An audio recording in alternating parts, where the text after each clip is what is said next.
Cube Life is a Minecraft clone slash block builder game that sort of went under the radar last week. The game is available on the Nintendo eShop for the Wii U at $6.99 currently. Cube Life is one of the better clones I've seen in a while, but that's not really saying much when most of them are garbage, and currently this is the only one on the Wii U eShop. I'm not going to review this comparing it to Minecraft because that just really isn't fair to the game. This isn't a comparison to Minecraft, this is a review of the game itself. Cube Life's biggest flaws are its game mechanics. The game is extremely difficult, and I'm not just saying it's challenging, it's rather irritating. Tools don't last that long in Cube Life. A stone pickaxe can mine maybe 4 to 5 blocks of stone before it actually breaks. It's extremely frustrating to have to continually craft a new pickaxe after mining only 5 blocks of stone.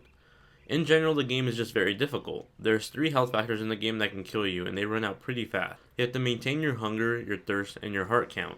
If any of these go down, your health will begin to drop and you'll be dead in a matter of minutes. The oceans are filled with fish and sharks. The fish are nice, but the sharks can kill you instantly in a matter of 1 to 2 hits, and there's no escaping them once they see you. The main mob enemies are cannibals that come in different versions. Some will punch you, some will have pickaxes, others will have bow and arrows.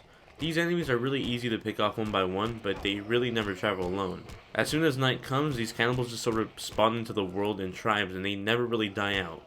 If you kill the entire tribe, more will just keep spawning in from the ocean, and as the sun begins to rise, the mobs will just randomly disappear. They don't really just stay around, they just literally just disappear. These mechanics feel half-baked. Just seeing how the mobs actually literally just disappear as soon as the sun rises feels very cheaply done.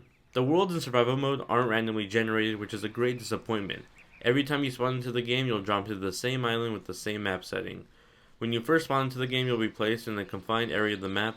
However, if you travel outside these borders of the map, you'll be asked if you want to travel further, and if you click yes, the game will load up a whole new section of the map.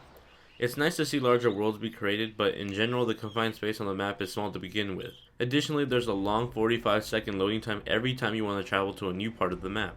You'll find these loading screens everywhere, and they're really irritating. You'll get these loading screens every time you load up a save or you travel to a new map. Now, I would be completely okay with this had the world actually been randomly generated, but it seems that it spawns in the same location over and over again whenever I start a new save, so I don't really understand what's going on here. What's even more irritating is because this game is so hard, you'll probably die constantly, and you'll be seeing these loading screens a lot. Creative mode feels very cheaply made as well. The game mode is all about building and having tools you need to build right away. The problem with creative mode is that it doesn't give you all these items right away. When you start off in creative mode, you get a bunch of different items to choose from, and for the most part they're all there, but tools are missing and items like the TNT block are missing.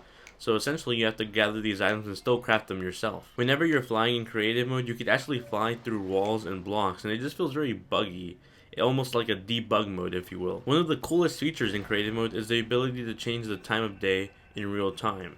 However, in a block builder game, being able to change time in real time shouldn't be the best feature of your game. Visually, Cube Life is an okay looking game. There's a lot of cool reflection and sun flare effects that make the game look really beautiful.